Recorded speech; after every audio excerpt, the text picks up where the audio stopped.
आप सभी का स्वागत है आपके अपने YouTube चैनल जीएम स्टडी में। देखिए मेरी तबीयत थोड़ी ख़राब है, थोड़ा सा गला ख़राब है, इसलिए आप वॉल्यूम को बढ़ा लीजिएगा अगर आवाज़ नहीं आ रही होगी। यहाँ पर हम लोग कंप्लीट करने वाले हैं अति लघु उत्तरीय प्रश्न। ऑफिशियल मॉडल पेपर है ये पॉलिटिकल साइंस का। तो देखिए ध्यान से और समझिए क्वेश्चन के आंसर को। इसी वीडियो में आपको समझना है और इसी वीडियो में आपको याद कर लेना है कंप्लीट, ताकि एग्जाम में कोई भी परेशानी नहीं हो। यहाँ पर देखिए क्या हेरफेर हुआ था सिलेबस को लेकर। ये जो शीत युद्ध वाला जो क्वेश्चन है यहाँ पर, ये आपके सिलेबस में है ही नहीं। यानी एनसीईआरटी का जो नया बुक है या फिर झारखंड में जो नया बुक है उस बुक में, उस न्यू बुक में ये जो चैप्टर है वो नहीं है और इसका क्वेश्चन यहाँ पर डाल दिए हैं।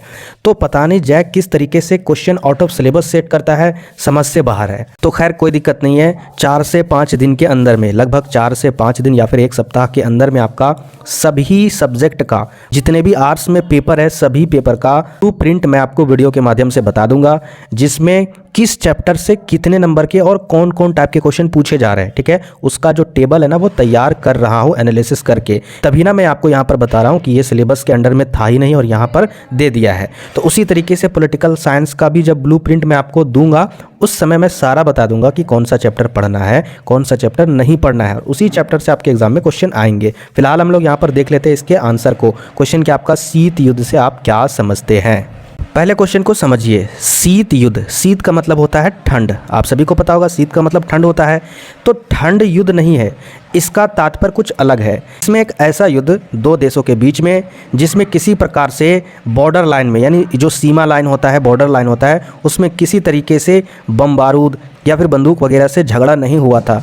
ये एक सोच का युद्ध था। यानी अपने अपने में क्या सोच रहे थे दो देश कि पूरे विश्व में जितने भी देश है, दूसरे विश्व युद्ध के बाद, जब दूसरा विश्व युद्ध खत्म हो गया उसके बाद दो देश जो था ना, जैसे कि एक USA United state of America और दूसरा सोवियत संघ रूस, ये दोनों सोच रहा था कि सबसे सर्वश्रेष्ठ, सबसे वर्चस्व जो देश है वो यही है। यही दोनों ये सोच रहे थे।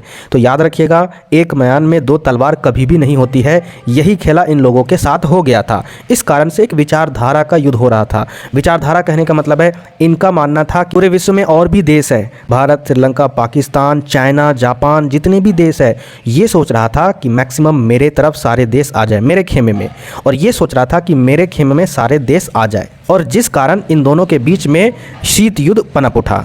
तो इसी को शीत युद्ध कहा जाता है। यहाँ पर आपको आंसर कैसे लिखना है, ध्यान से देखिएगा। संयुक्त राज्य अमेरिका तथा सोवियत संघ के बीच, अभी मैंने आपको बताया था ना, संयुक्त राज्य अमेरिका और सोवियत संघ जो रूस था, इन दोनों के बीच वह तनावपूर्ण अंतर्राष्ट्रीय राजनीति स्थिति जो द्वितीय विश्व युद्ध के बाद 1945 ईस्वी से 1990 ईस्वी तक जारी रही, शीत युद्ध कहा जाता है।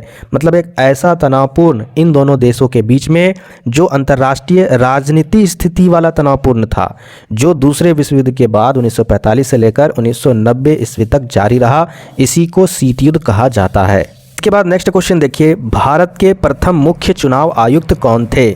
इसका उत्तर है भारतीय सिविल सेवक सुकुमार सेन भारत के पहले मुख्य चुनाव आयुक्त थे, जिन्होंने 1951, 52 और 1957 में भारत के आम चुनाव की निगरानी की थी।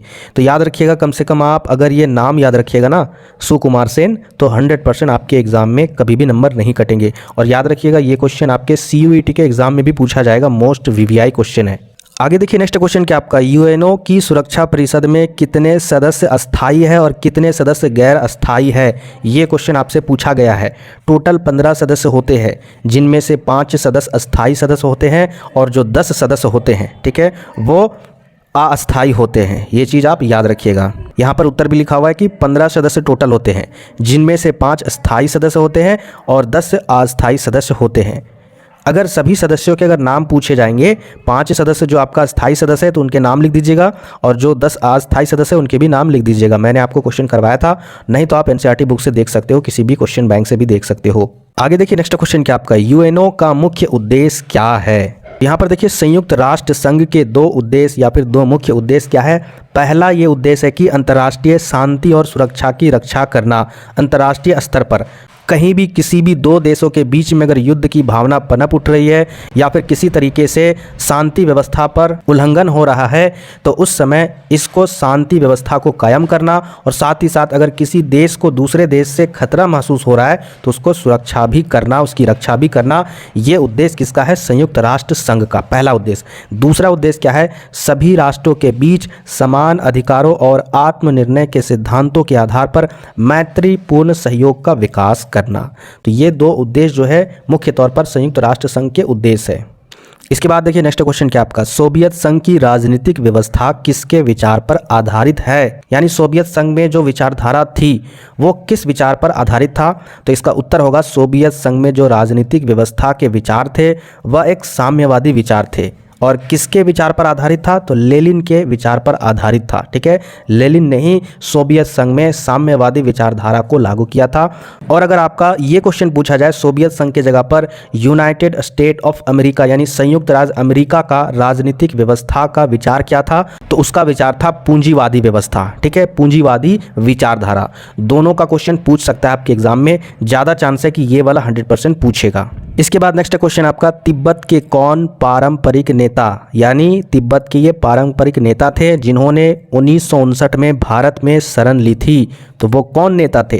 तो याद रखिएगा दलाई लामा थे। ठीक है, 1959 में उन्होंने भारत में शरण ली थी। आगे देखिए नेक्स्ट क्वेश्चन 37 नंबर, आसियान में कितने सदस्य देश है? चलिए इसके उत्तर को देखते हैं। यहाँ पर देखिए आपसे ये भी क्वेश्चन पूछा जा सकता है कि आसियान की स्थापना कब हुई और इसके कितने सदस्य देश है।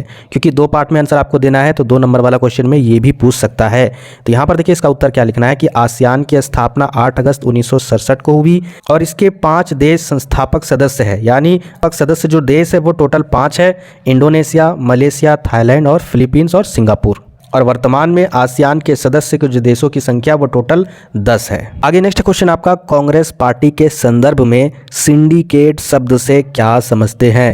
यहाँ पर देखिए इस प्रकार से आपका ये क्वेश्चन पूछा जा सकता है कि कांग्रेस सिंडिकेट से क्या आशय है? तो दोनों का आंसर एक ही आपको लिखना है। कांग्रेस सिंडिकेट से आशय यह है कि कांग्रेस के पुराने एवं वरिष्ठ नेताओं के गुट से था।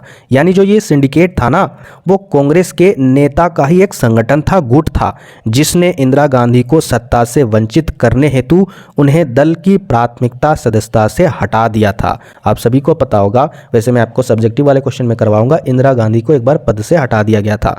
तो इन्हीं सिंडिकेट वाले गुट वाले नेताओं के कारण, दोनों एक ही चीज़ है। ठीक है, लेकिन ये कांग्रेस का ही एक नेताओं का गुट है, संगठन है। नेक्स्ट वीडियो में हम लोग 3 नंबर वाला क्वेश्चन कवर करने वाले हैं। तो जो भी न्यू स्टूडेंट है चैनल को जरूर सब्सक्राइब कर लीजिएगा। मिलते फिर नेक्स्ट वीडियो में।